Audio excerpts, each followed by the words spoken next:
Hello বন্ধুরা, তোমরা সবাই কেমন আছো? আশা করছি তোমরা সবাই অনেক ভালো আছো। আমি অনেক ভালো আছি। তো দেখো, আজকে আমি যে জিনিসটা বানাতে চলেছি না, তো তোমরা হয়তো জানলে বিশ্বাস করবে না যে বাচ্চারা যে চিপস খাওয়ার বায়না করে দোকান থেকে, এই খাবারটা খাওয়ার পর বাচ্চারা আর কোনো দিন বায়না করবে না, আমি গ্যারেন্টি দিচ্ছি। তো চলো তাড়াতাড়ি দেখে নাও আর বানিয়ে ফেলো। আমি ঝটপট করে আলুর মধ্যে নুন দিয়ে দিলাম, আলুগুলোকে কুচি কুচি করে কেটে নিয়েছিলাম যাতে তাড়াতাড়ি সেদ্ধ হয়ে যায়, আর ঝট করে মেখেও নিলাম।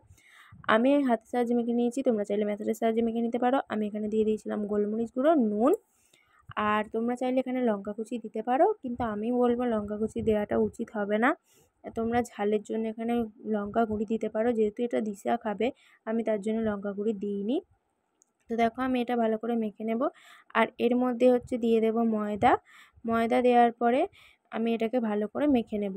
এতে কোনো রকম কোনো জল অ্যাড করবে না, ঠিক আছে? আর হ্যাঁ, আমি এর মধ্যে দিয়ে দিয়েছিলাম একটু হালকা ম্যাগি মশলা, যেহেতু দিশা খাবে তার জন্য আমি লঙ্কা গুঁড়ি অ্যাড করিনি। তোমরা চাইলে লঙ্কা গুঁড়ি অ্যাড করতে পারো, ঝাল ঝাল টাইপের হবে। আর দিয়ে দিলাম দেখো নুন। আর দেখো, আমি এখানে ময়দা দিয়ে দিয়েছি। ময়দাটা অবশ্যই করে জল দিয়ে মাখা যাবে না, একদম আলু দিয়েই মাখতে হবে। তোমরা সেই পরিমাণই আলু নেবে যতটা পরিমাণ তৈরি করতে চাইবে। আমি হালকা হালকা করে অ্যাড করে নিয়েছি। আর হ্যাঁ, হাতের সাহায্যে একটু ঘি মাখিয়ে নিয়ে তারপরে লেচিগুলো কাটবে। দেখো, আমি ঘি নিয়েছি, তো আমি হাতের সাহায্যে করে নেবো, লেচিগুলো কেটে নেবো। তো লেচি কেটে আমি রুটির মতন শেপ করে একটা বেলে নিয়েছি। আমি দেখো একটা ঢাকনি নিয়ে আমি গোল গোল শেপ করে কেটে নিচ্ছি। তোমরা চাইলে অন্যভাবে অন্য শেপ দিতে পারো, তবে আমি রেসিপিটার নাম কি দিয়েছি জানো?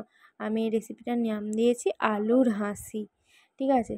তো তোমরা যদি এটা বাচ্চাদেরকে দাও না, বাচ্চারা কখনোই বলবে না যে আমি বাইরে থেকে চিপস কিনে খাবো, আমি আলুর হাসি খাবো, মা ঘরে আমাকে বানিয়ে দাও। দেখো, আমরা এখানে দেখো গোল গোল করে চোখ করে দিয়েছি। আর একটা মানে ইয়ের সাহায্যে আমি এখানে হাসির মুখটা বানিয়ে নিচ্ছি। তোমরা আশা করি দেখতে পাচ্ছ, দেখো, দেখলে বুঝতে পারবে। আর এইভাবে করেই আমি তেলে ভালো করে মচমচে করে ভেজে নেবো, ব্যাস পুরো রেডি হয়ে যাবে, ঠিক আছে? তো তোমরা দেখতে থাকো। এই ভিডিওটা দেখে, পুরো ভিডিওটা দেখে তোমরা বানিয়ে ফেলো আর বাচ্চাদের মন জয় করে নাও। ততক্ষণ তোমরা প্লিজ চ্যানেলটিকে সাবস্ক্রাইব করে বন্ধু হয়ে পাশে থেকো। আর অবশ্যই একটা লাইক, কমেন্ট, শেয়ার করে দিও, কারণ লাইক করলে অনেকটা মোটিভেট হই, বিশ্বাস করো। তো দেখো, তোমরা প্লিজ ভিডিওটি শেয়ার করে দাও। আমি চাই না দেখো বাইরের চিপস খেয়ে বাচ্চারা অনেক অসুস্থ হয়ে যায়। তো আমি চাই না এরকম কোনো বাচ্চা অসুস্থ হোক, ঠিক আছে? দেখো, প্রথমত তোমরা হয়তো বলবে কী এমন অসুস্থ হয়? দেখো, তখন তো বোঝা যায় না, কিন্তু আস্তে আস্তে না পরবর্তীকালে পেটের রোগ এসে যায়। তো আজকের মতন ভিডিওটা এখানেই শেষ করলাম। দেখা হচ্ছে নেক্সট কোনো পরবর্তী নতুন ভিডিও নিয়ে। তো টাটা, বাই বাই।